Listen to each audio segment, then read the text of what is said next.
আজকের লেকচারে আমরা ডিজাইন শুরু করব বলতে পারো। আমরা ডিজাইন ফেজে চলে এসেছি। এর আগের ফেজে আমাদের অলরেডি রিকোয়ারমেন্ট গ্যাদার করে বা রিকোয়ারমেন্ট ইঞ্জিনিয়ারিং করে এসআরএস ডকুমেন্টেশন করে ক্লায়েন্টের সাথে সাইন করা অবধি হয়ে গেছে। এবার ক্লায়েন্ট যখন একদম ওটাকে অ্যাপ্রোপ্রিয়েট করে নিয়েছে, মানে ওটাকে অ্যাকসেপ্ট করে নিয়েছে, সাইন করা মানেই হচ্ছে আমাদের ডিল ফাইনাল ডান। এইবার আমরা কিন্তু সফটওয়্যারের ডিজাইন ফেজে চলে এসেছি। এবার আমাদের যে ইন্টারনাল যারা ম্যানেজার তারা কিন্তু এখন ডিজাইন করা শুরু করবে সফটওয়্যারের। এই লেকচার থেকে আমরা এটাই শিখবো যে কিভাবে কত ধরন কত টেকনিক কি কি আছে যেখান থেকে আমরা ডিজাইনটাকে আমরা খুব সুন্দর করে করতে পারি। যারা এর আগের লেকচারস গুলো দেখোনি অলরেডি সিকোয়েন্সিয়ালি আমার প্লেলিস্টে চলে এসছে। প্লেলিস্টের লিঙ্ক আমি আই বাটনে প্রোভাইড করে দেবো, তোমরা চাইলে সিকোয়েন্সিয়ালি কনসেপ্টগুলো কিন্তু গ্রিপ আপ করতে পারো। তো ডিজাইন ফেজে কি বলছে প্রথম লাইনে, in software design phase input is SRS document and output is SDD. এসডিডির ফুল ফর্ম হচ্ছে সফটওয়্যার ডিজাইন ডকুমেন্টেশন, তলায় লিখে দিচ্ছি আমি। তো সেই সূত্রে এখান থেকে বুঝতেই পারছো যে এই যে এসআরএস যেটা আমরা আগের ফেজ থেকে পেয়েছিলাম, যেখান থেকে আমরা আগের লেকচারগুলো থেকে শুধু বানালামই এসআরএস বানাতে শিখলাম, সেখান থেকে আমরা ডিজাইন ফেজে আমরা আলটিমেটলি কি দেখলাম যে ডিজাইন ফেজে কি করব সেটা তো আমরা মোটামুটি আগামী যত লেকচার আসবে এরপর থেকে আমরা ওটাই দেখবো, কি কি ডিজাইন কিভাবে ডিজাইন করা যেতে পারে, কি কি টেকনিক আছে। তারপর গিয়েই আমরা কি পাবো, আমরা সফটওয়্যার ডিজাইন ডকুমেন্টেশন পাবো। সেটা দিয়েই কিন্তু আমাদের কোডিং কিন্তু শুরু হবে। আলটিমেটলি কোডিং কিন্তু প্রথম ধাপের কোনো খেলাই না, কোডিং অনেক পরের ধাপের খেলা। আলটিমেটলি আমাদের কিন্তু এখান থেকে আগে ডিজাইন হবে, তারপর গিয়ে কিন্তু আমরা কোডিং এ ঢুকবো। কি দেখে কোডিং করব, এই সফটওয়্যার ডিজাইন ডকুমেন্টেশন যেটাকে বলা হয়, এইটা দেখেই কিন্তু আমরা আলটিমেটলি কোডিং এ কিন্তু বসবো। এই হচ্ছে বেসিক আইডিয়াটা। তো software design is most creative process when we actually decide how a problem will be solved। মানে এখান থেকে একটা আইডিয়া পেয়ে যাচ্ছি, এটা কিন্তু ওয়ান কাইন্ড অফ আ সব থেকে ইম্পর্টেন্ট ফেজ বলতে পারো। কোডিং করা তো খুব সিম্পল, তোমাদের যদি বলে দেয় এই ফাংশনটাকে তোমরা ইমপ্লিমেন্ট করো, মোটামুটি একটা ইঞ্জিনিয়ারিং আইটি ফার্মে যখন কেউ চাকরিতে বা তাকে কাউকে না হয়, তার মধ্যে ওইটুকুনি মাথায় তার বুদ্ধি আছে যে ওই জিনিসটা সে কিভাবে করবে, তাই কারণে তাকে নেওয়া হয়েছে ওই জায়গায়। তো সেই সূত্রে ওটা কোনো ব্যাপার না। বাট একটা বড় সফটওয়্যারটা কিভাবে তাদের মধ্যে কি ব্যাপার স্যাপার থাকবে, কিভাবে তাদের ছোট ছোট মডিউলসে আমরা পরবর্তীকালে গিয়ে দেখবো জিনিসপত্রগুলো কিভাবে ডিজাইনটা অ্যাকচুয়ালি হয়, কি কি ধরনের তার আর্কিটেকচার ফলো হবে, এই পুরো জিনিসটা কিন্তু একটা ম্যানেজারিয়াল লেভেল মানুষ কিন্তু এটাকে করে। আর সেটা সব থেকে কিন্তু ইম্পর্টেন্ট ফেজ। ডিজাইন যদি ভালো না হয় সফটওয়্যার ডেভেলপমেন্টও কিন্তু খুব ভালো হবে না। মানে কোডিং তো কোনো ব্যাপার না, ডিজাইন দেখেই কিন্তু কোড হয়।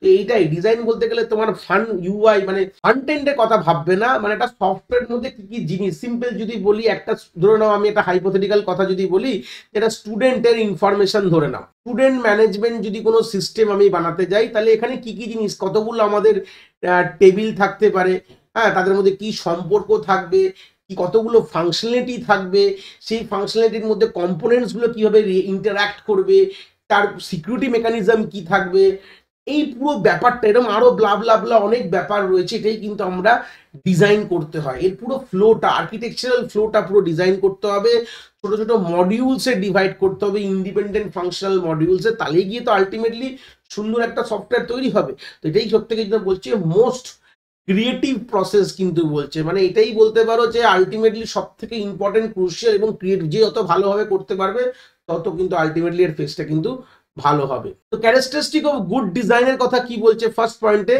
The good design software design ডকুমেন্টেশনের কথা বলছে এখানে। The software design documentation must contain all the requirement which were given in SRS। তাহলে আলটিমেট কথা মানতে হবে এসআরএস এর মধ্যে যে রিকোয়ারমেন্টস গুলো বলা ছিল, তো আলটিমেটলি সব রিকোয়ারমেন্টস গুলোই কিন্তু সফটওয়্যার ডিজাইন ডকুমেন্টেশনে থাকবে, থাকতেই হবে, নাহলে কিন্তু হবে না। তার মানে হচ্ছে সেটা তো মুখে বলা ছিল যে আমরা এই জিনিসগুলো সফটওয়্যারে রাখবো, ওটা রাখা মানে ডিজাইন ফেজে গিয়ে কি হলো, ওটা কিভাবে রাখবো তার পুরো ডিটেল স্ট্রাকচারটা কিন্তু এসডিডি তে থাকবে, মানে সফটওয়্যার ডিজাইন ডকুমেন্টেশন থাকতেই হবে। The design document must be readable, easy to understand and maintainable. বুঝতেই পারছো, এটা ইজিলি রিড করতে পারবে, আন্ডারস্ট্যান্ড এবং এটা মেনটেনও করা যাবে। এগুলো তো কমন পয়েন্ট, আমরা যারা লেকচার ওয়াইজ ভিডিও দেখে আসছো তাদের জন্য এটা কোনো ব্যাপারই না, সিম্পল ব্যাপার। সিম্পল কথার মধ্যে একটা কথা, প্রত্যেকটা ফেজেই আমাদের ইজিলি রিডেবল হতে হবে, হ্যাঁ। মানে মানুষ পড়ে বুঝতে পারবে এরকম ধরনের ব্যাপারই তোমার থাকতে হবে। It must describe a complex picture of data function and behavioural domain. তাহলে আলটিমেটলি এখান থেকে একটা পুরো একটা কমপ্লিট পিকচার কিন্তু তুমি চোখে দেখতে পারবে, যেখান থেকে ডেটা কিভাবে ফ্লো হচ্ছে, তার ফাংশনাল কি, বিহেভিয়ার কি, পুরো আইডিয়াস কিন্তু এখান থেকে তোমরা পাবে। এটাই বলতে পারো one of the characteristic of কিন্তু গুড সফটওয়্যার ডিজাইন ডকুমেন্টেশনের। তো এখান থেকে আমরা লাস্ট আরেকটা জিনিস আমরা এখানে দেখবো এই লেকচারে, যে আমাদের স্টেপস অফ ডিজাইন, এখানে 3 স্টেপ ডিজাইন বলতে পারো, 3 ধরনের মানে স্টেপস হয় অ্যাকচুয়ালি ডিজাইনিং সফটওয়্যারের। ফার্স্ট হচ্ছে আমাদের ইন্টারফেসকে ডিজাইন করা, যে কোনো একটা ইনপুট দিলে তার সিস্টেম কিভাবে আউটপুট দেবে এটাকে ফার্স্ট। তারপর হচ্ছে আর্কিটেকচার, কিভাবে তাদের ফ্লো হবে, তার প্রত্যেকটা কম্পোনেন্টস কি করে কানেক্ট থাকবে।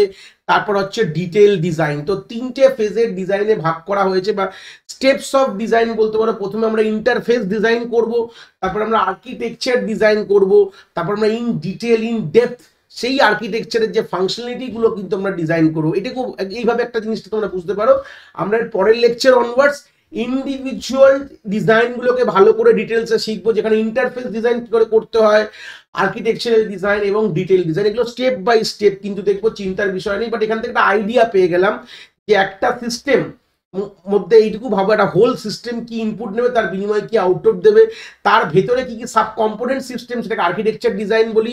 এক একটা কম্পোনেন্টকে আবার ডিটেল ডিজাইন, ধরো এরকম পুরো সিস্টেম রয়েছে এটা, সেই সিস্টেমটাকে ভাঙলে, যেটা আমরা ডিএফডি অলরেডি পড়ে এসেছি, যারা ডিএফডি দেখেছো তারা একটু ক্লিয়ার থাকবে যে এগুলো বলতে পারে এই সিস্টেমের মধ্যে এগুলো কম্পোনেন্টস বা ফাংশনালিটি। তো এই কম্পোনেন্টস গুলোকে কিন্তু এটাকে বলা হয় ডিটেল ডিজাইন, মানে এই কম্পোনেন্টস গুলো কি করে ডিজাইন করবো সেটাকে বলে ডিটেল ডিজাইনের পোর্শনে কিন্তু চলে আসে। তো আমরা একটা লেকচারে সেপারেটলি এগুলোকে ডিল করবো, চিন্তার বিষয় নিয়ে একটা লেকচারে আমরা জানবো যে কিভাবে কি ডিজাইন করতে হয়, সেগুলো সবই মোটামুটি আমরা দেখবো।